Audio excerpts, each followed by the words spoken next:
Hey guys, how's it going? Today's video should be pretty short. I'm going over something that we've gone over before that you should know how to do. We're going to be talking about in-text citations and how to do those correctly.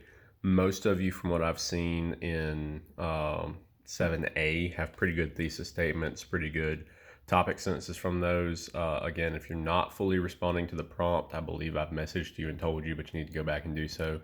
If you're part of 7B, I had to message several people and tell them, hey, your thesis doesn't exactly respond to the prompt. You need to be talking about this. Some of you have fixed it, some of you haven't. You definitely need to fix that before the essay's due. I've talked in several videos about what the prompt was. I've given you examples of how to respond to it, so there's not really any excuse. It tells me that you're not watching the videos if you're not making an attempt to respond correctly to the prompt. All right, so as far as in-text citations, your homework for today is coming up with 3 citations. That's 3 quotes from the book that you're going to use. Now, if you're going to use a secondary book, like if you're writing about the London thing like I am and you want to pull in Call of the Wild, you can absolutely use quotes from Call of the Wild as well. That's fine. I just want 3 total quotes in this paper, and that's what I'm looking for you to find today. 3 quotes or paraphrases that have to do with whatever intertextual reference, whatever book, poem, or movie mentioned in the Outsiders that you chose to use. Find a quote that has to do with that. That would support the argument of one of your body paragraphs. So you'll need one for your point A, one for point B, one for point C. Now you don't have to retype all of this for me in your comments, but do try to keep them in order. Like your first quote would be the one that'll go with point A, second one, so on and so forth. I've just got one in here to show you how to cite it correctly. And this is the most obvious one for the whole Jack London thing. So in this first paragraph talking about the Rumble, I would mention what Ponyboy says. I was reminded of Jack London's books, where the wolf pack waits in silence for one of 2 members to go down in a fight. And this is how you would cite that correctly. You put the page number in parentheses. Let me get a little closer to that. With a period after it, you don't put a period at the end of the quote because you wait until after the page number to do this. Now, you wouldn't do this exactly like this in your essay because, as you can see, I've just got the quote by itself. I don't have a sentence with it. You don't just put a quote by itself. I would say something like, Ponyboy points out the connection himself when he says, comma, I was reminded of Jack London's books, blah, blah, blah, blah, blah, at the end, 143. So I would lead into how this connects to the argument with Ponyboy, points out the connection on his own when he says, blah. And then I would put the quote. So always lead into a quote or explain a quote. And then I would give another sentence or 2 explaining what it meant and why it supported my argument. Because you always want to explain and support a quote with at least as many of your own words as you use of the quote. So, and you could paraphrase this. You don't have to quote word for word. I don't mind if you have 3 paraphrases instead. You still have to give a page number. I might say Ponyboy compares the Rumble to a wolf fight from Jack London's books, and then put parentheses, 143, parentheses, period. I wouldn't have to put quotes around it because I'm putting it in my own words. I'm paraphrasing it, but it is still information from the book, so I would still have to put the page number. Now, some of you have done this before in your papers where you've typed out author last name space page number. This is correct, and this is totally fine. You don't need it if you've only got one source. You would just need the 143. But if you are going to have multiple sources, so say if you were writing this particular paper on this topic and you were writing about the Jack London reference, and you have Call of the Wild here with you that you had at the beginning of the year, and you're going to pull a quote from it and compare the two, and you're going to compare, Ponyboy's longings to live out in the countryside with his parents to Buck's longings to be in the wild and all that, and you're going to go really in depth with it.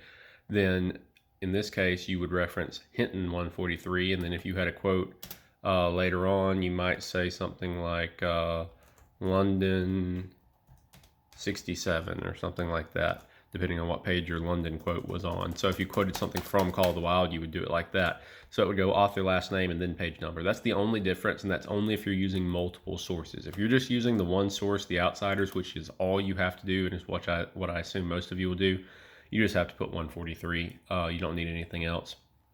If you're doing the Paul Newman movies and you actually go and watch one of the movies or read up about it, then you probably need to source that, and sourcing a movie is a little bit different if you can't find out how to do it on the Purdue Owl website or online, then ask me and I can show you some examples of how to cite a movie.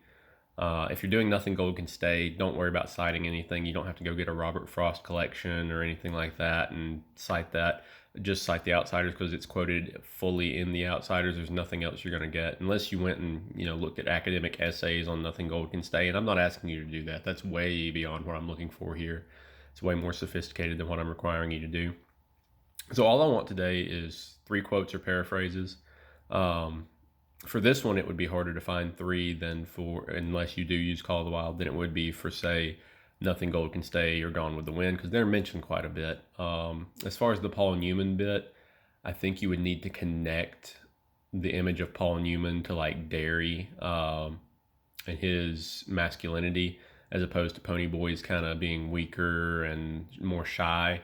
I think you would need to do that and then compare how Ponyboy in some ways wishes he was more like Derry, wishes he was strong and tough and admires that, and also admires it in Paul Newman. And I think you could quote that, and you could say just, Ponyboy mentions Paul Newman at both the beginning and the end of the book, blah, blah, blah, and use both of those. You wouldn't obviously quote them both because they're the same quote, but you might give a page number and explain what the significance of that is, that he starts and ends the book on a Paul Newman reference.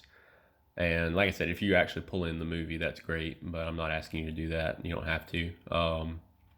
But basically, Gone with the Wind and Nothing Gold Can Stay are going to be really easy to do this for. If you choose London or Paul Newman, it's going to be a little bit harder. So if you have trouble finding some quotes, let me know. I might be able to help you out with something on that, because I know this is not necessarily going to be the easiest if you're not doing Gone with the Wind or Nothing Gold Can Stay, but I definitely do want something supporting your arguments from the novel itself.